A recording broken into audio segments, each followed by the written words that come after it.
Good morning to everyone. Let's talk about transatlantic political tension. When you talk about transatlantic political situation, it really means the political relations between Europe and America. Recently, we have seen in Davos, the World Economic Forum, the way Donald Trump presented his presentation, because earlier he wanted to buy Greenland. Greenland is an autonomous country which is part of Greater Danish territory, part of Denmark. But America, Donald Trump, he wants Greenland, which is he believes part of his national security, and he presented the case in a way that it's a national security concern. That is the reason he wants full control over Greenland. And there is also another discussions he tried to promote, like if he is not taking Greenland, China or Russia will overtake Greenland. That was the business case Donald Trump tried to establish since he took power. But very recent days, he became crazy to make it happen. When this discussions is on the rise, then Greenlanders raised their voices against this aggression. They said Greenland is not for sale. In the Davos, when Donald Trump earlier said to buy it, and also he declared tariff against countries who will oppose his decisions will face tariff. But when the EU countries, mainly the Arctic nations, along with Canada, they strongly shared their concern against this, and they reiterated their territorial integrity, and they said anything goes against this territorial integrity should be treated as a red line. I mean, EU also gave a kind of very strong message to the Trump administration that if Trump continues what he is believing to do, that to buy or control over Greenland, this is a breach, violation of territorial integrity, might be treated as a red line. So that message was clearly communicated with the White House. Very interesting thing happened. Trump almost dominated Davos because he speaks with his audacity, as if he doesn't have any accountability to anyone in the world, even including in his own country. What's happening in Minneapolis, there is a conflict ongoing between federal government and also the state. It's very so many interesting developments are taking place, and the world is witnessing how the American people are going through. Midst of this, the Davos World Economic Forum, Trump dominated Davos, but interestingly, Canadian Prime Minister Mark Carney was the star. He became literally the star What did he say in the forum, World Economic Forum? He said one thing very clearly: middle powers must act together, because if we are not at the table, we are on the menu. Very important statements he shared. Of course, Trump, America, treated as a superpower in the world. At the same time, Kearney reminded that there is also another order, which is called middle powers, like China, Russia, Europe, Canada, and many countries, those who believe in multilateralism, those who believe kind of territorial integrity,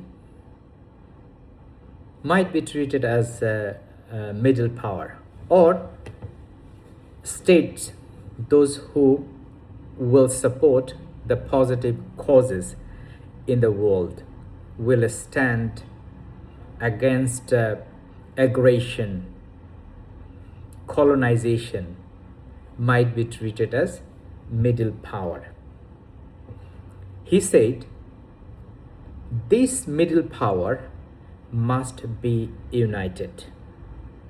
If we are not united, we will be on the menu. I mean, superpower will eat us as a menu. That's what he said. In a world of great power rivalry, the countries in between have a choice: compete with each other for favor, or to combine to create a third path with impact. Very powerful statements Canadian Prime Minister shared in his speech in Davos.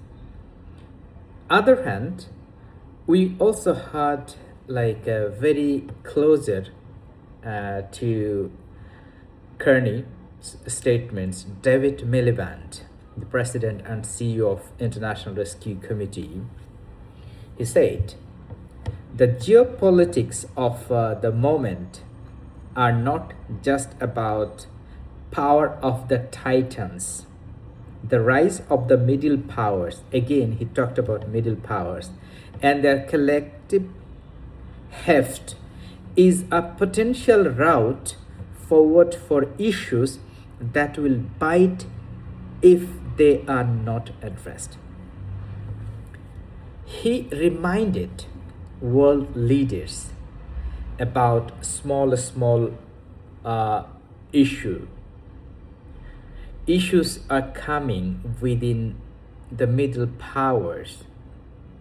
They need to address it with a priority. Otherwise, those issues, those conflict will eat them, demolish them from the picture. And another interesting statement we heard from probably one of Nigerian leaders. She said, we are watching history unfolding, but we can choose whether we want it to become a race to the bottom, or whether we are going to prioritize protecting what we have built over last few decades, which is the multilateral trading system. Again, she spoke about multilateralism, and Trump is quite against of multilateralisms. And multilateralism is a way forward to collaborate with each other between countries and countries. It's very interesting development in the global political order. And this is one of the Davos that has made us feel like everybody's looking at the world and how we can come together.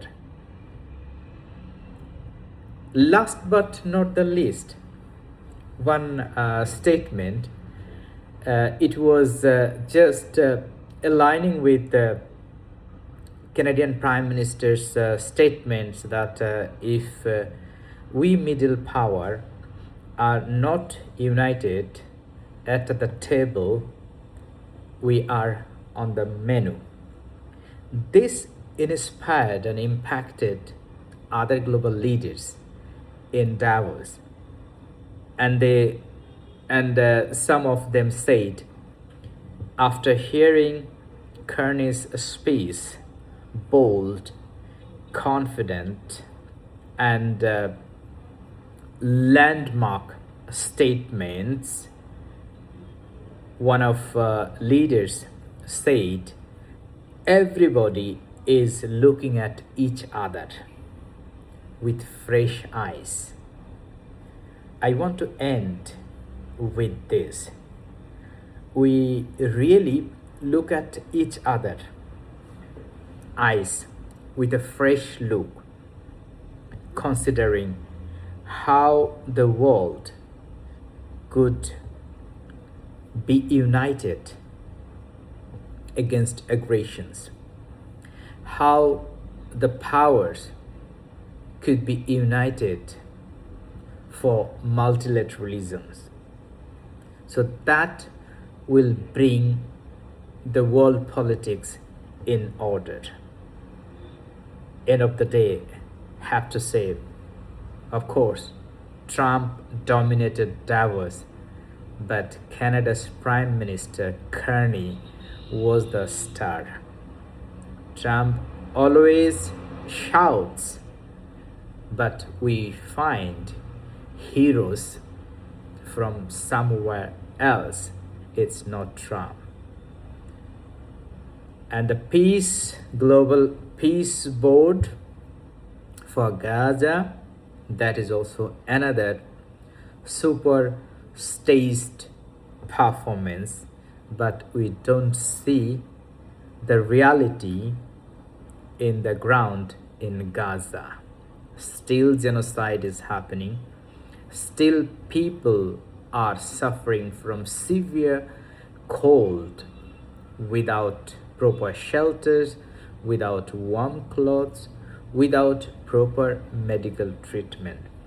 It's an engineered, pre-planned, well-structured genocide led by Israel, supported by America and their allies. Thank you so very much.